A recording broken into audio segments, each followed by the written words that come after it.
At a certain point, improvisation is no longer about just adding notes. It's actually about adding weight, how a sound hits, how a sound settles, and what choices you're making to be able to do that.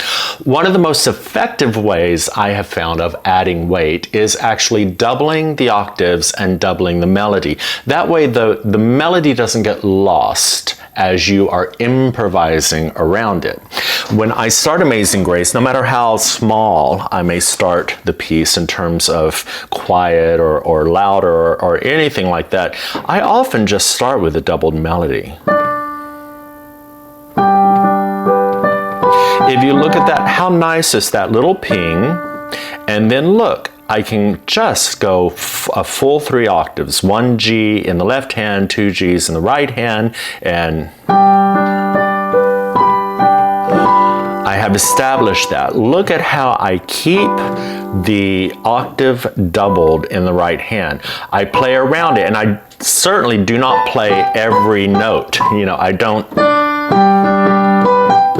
That's where you start losing the ability to really be flexible with your hands, right? We talked about lifting the hands, but lifting the hands in that manner is just going to make things difficult on you, and it's just going to get very choppy as you play. But if you keep this doubled here with a quarter note and then play your G and then keep it doubled here and add in your chords, which we'll talk about changing the chords. And look, I keep doubling it.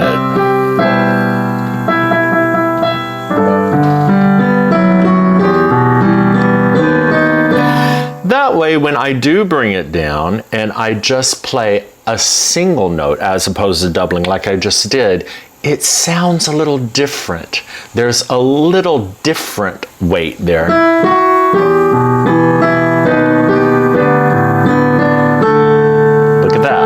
Movement note is doubled, and of course this is doubled because I'm moving into something a little bit bigger, right? Here I'm not doubling. Why? Because it's too much of a movement kind of thing. It would be very choppy.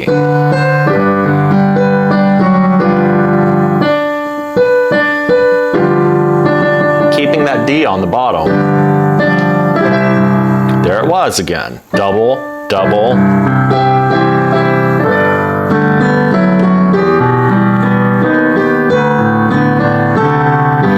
Now there I begin to use the double, but I start playing it after the initial melody.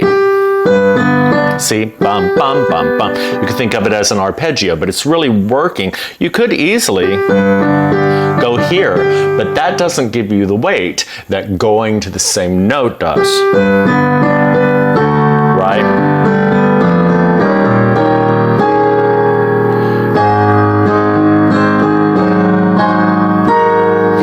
Even when I'm moving the hands, I'm tending to keep things doubled here, especially for the weight of this portion where I'm getting bigger. I'm almost always doubling the melody.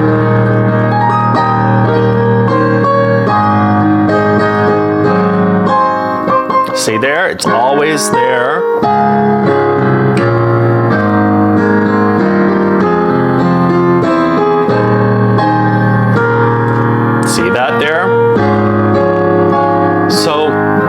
Doubling all the way through, basically in the rhythm of Amazing Grace, I'm doubling on the downbeats or on 3s or on the main beats. I'm not usually doing any 8th notes, any back and forth like that, because I think it would be too choppy. But you can see how instantly that adds some weight. If you wanted to start without weight and without all that sort of heaviness, you could just start single.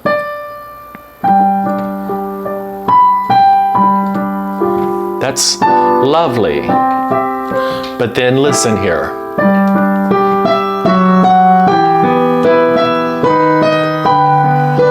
Hear that? All of a sudden there's just a new color to it, just a little bit different weight to it.